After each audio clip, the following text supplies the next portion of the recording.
All right guys, we got one for you today, and this one can definitely get you out of a pinch when you run out of a product. So we've got seam sealer, and we've got the wrong color, but it's definitely the right product. It's just the wrong color. So we're gonna go ahead and show you a little trick. I did a video a while back on this, and we're gonna go ahead and do one again. So let me show you what we're doing here.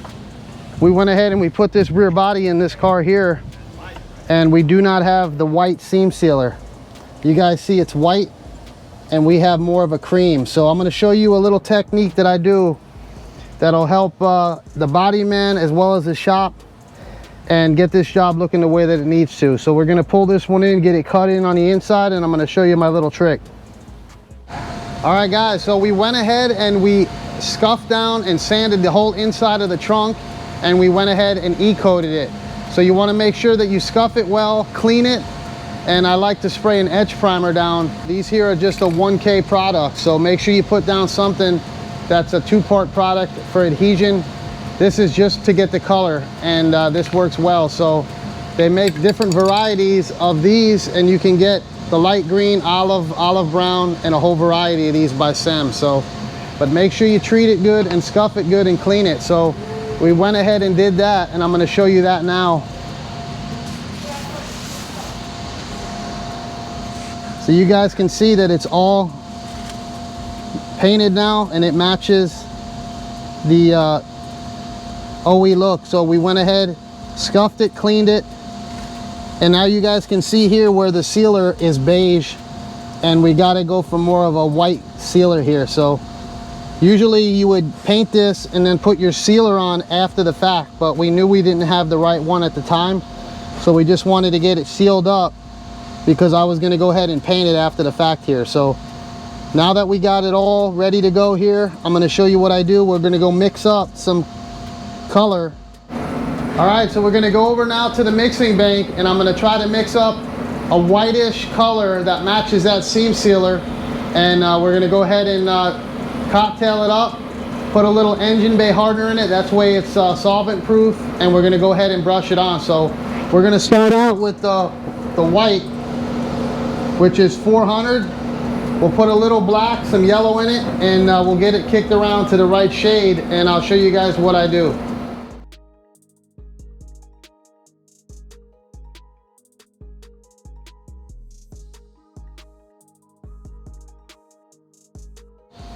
All right, we got it all mixed up, and now we're just gonna brush it on as if you were doing seam sealer. And this is just for the color reasons. We already used the right appropriate product.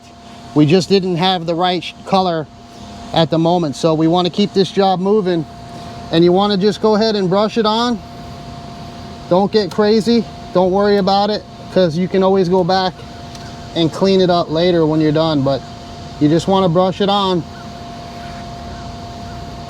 And it works really well with the water base because it's thinner and it lays down nice and flat. So you want to kind of over reduce the paint down.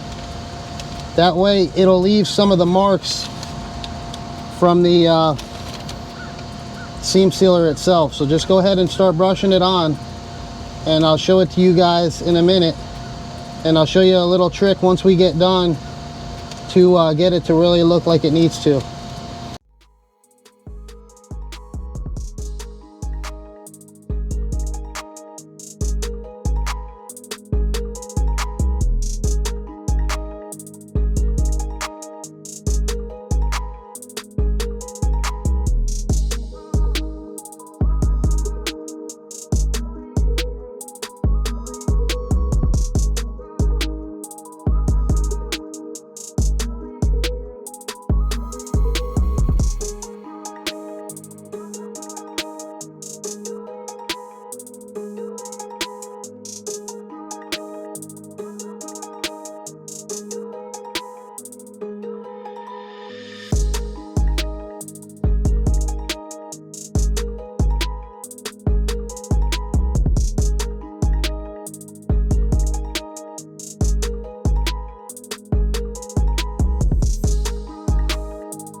All right, you guys see I got it applied, and it's pretty much where it needs to be at the moment. And one of the reasons I like the waterborne is because you can go ahead and get a wet rag, and if you get a little spot on something, you can clean it off of there a lot easier than if this was a solvent. So this will harden up after about 24 hours with that engine bay hardener in it, and then you won't be able to get it off. But while you're still working with it, it's a lot better than a solvent, because then you'd have to use thinner and you'd screw up everything you're doing here. So we're gonna go ahead and just do a little bit of cleaning up on it, and then we're gonna do our final step to get it to look right.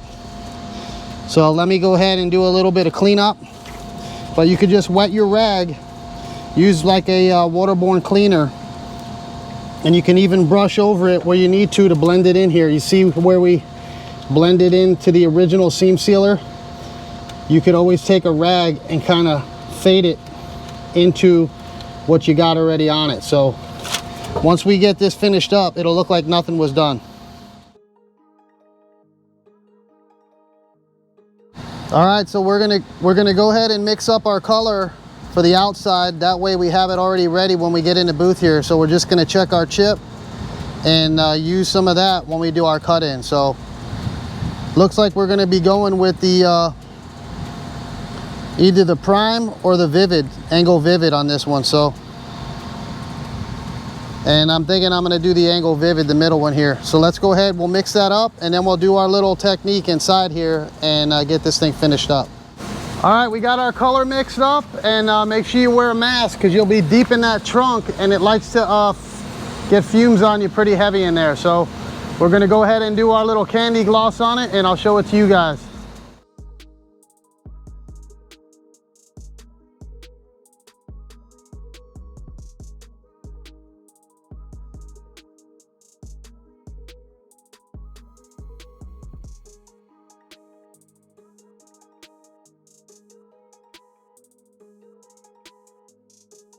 All right, so that's the finished product, and we went ahead and put some of the original color full concentrated around the edge, and that's what it needed to match up to this part here that we didn't put in. So everything is blended in nice. You guys can see it.